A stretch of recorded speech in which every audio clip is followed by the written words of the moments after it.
I'd like to welcome everyone to the Texas Watershed Coordinator Roundtable. My name is Kevin Wagner. I work for the Texas Water Resources Institute at Texas A&M, for those of you that don't know me. And today we're covering a topic that obviously there's a lot of interest in. Bacteria is the #1 water quality impairment in Texas and throughout much of the U.S. And as such, most of us that are working in the water quality field are dealing with this issue. I was just reading through some papers recently about bacteria and TMDLs, and came across a paper that Paul Jensen from PBS&J gave a few years back in 2007. And he did a good job of describing some of the challenges that we have in dealing with bacteria here in the state. He observed that with bacteria, the contributions from background sources or non-point sources generally far exceeds the contributions from waste loads. Sources of this runoff load include waste from a wide range of animal life, much of which is out of our control.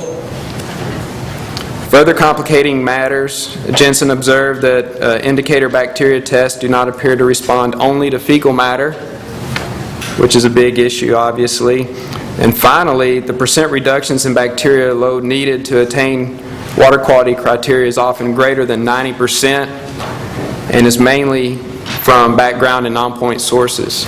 So that's a huge challenge. How do we meet a 90% load reduction? I'd further add that our ability to assess bacteria loadings is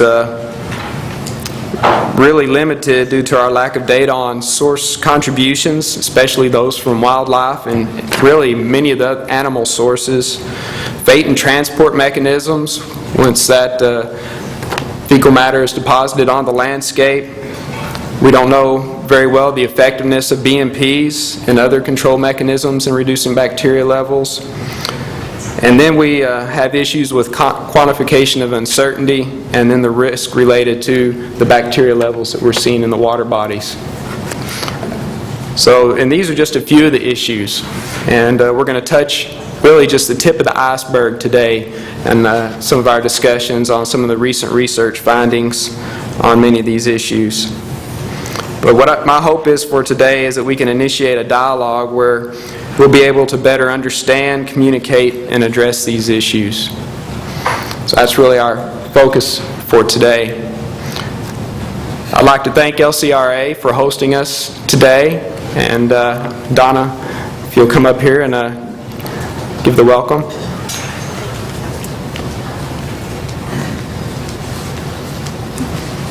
Hi, I'm Donna Clendenin with LCRA Water Quality Protection, and we want to welcome all of you today. We're really excited that we were able to host this meeting, and we do have a number of LCRA folks in the area. In the room, if you'll just raise your hand if you're with LCRA. So if you see those folks, if you have any questions about our programs, our facilities, or anything, they would be happy to help you. We've had a lot of questions this morning about what this is out here. This is our service center, which contains offices of all of our transmission services, facilities, the folks who maintain and manage all of our LCRA facilities are here in this location. You may have noticed a new building going up over here. We have some rented office space where our real estate services folks are just down the road, and they'll be moved to this building when it's completed. Those of you who were here yesterday for the stakeholders facilitation were at our general office complex, which is on Lake Austin Boulevard, and that's where our water resource protection, river services, and all of other LCRA departments are held. So we're a little bit spread out over the city, but we're really pleased that we were able to offer this facility for this program. Just a couple of housekeeping things. If you do need to log on, LCRA does have wireless. The username is, I believe, guest. Password is go green, all one word, so if you need to log in.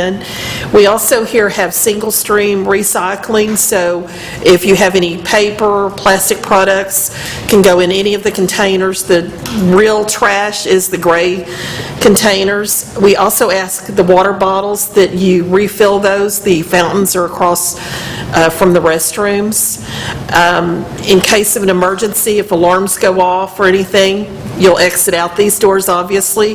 There's exits to the parking area to your right and immediately to your left where you came in. So if there's any sort of incident, which we hope does not happen, those are the ways to exit the building.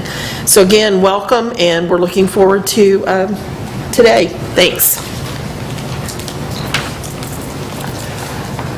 Thank you very much. Well, we usually go around the room and do introductions, but due to the large crowd that we have today, I think we're going to forego that. I do want to recognize EPA here today. If you're from EPA, will you stand up?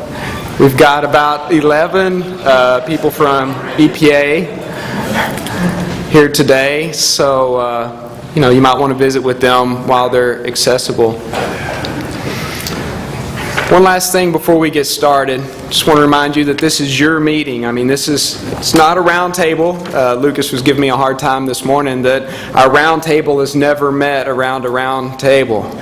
But this is your meeting. This is for us to discuss issues that we all have. So throughout the day, please do not hesitate to ask questions, to interject with your experiences and your observations, and throw out issues that you are having, because this is your meeting. This is designed for you. And to help facilitate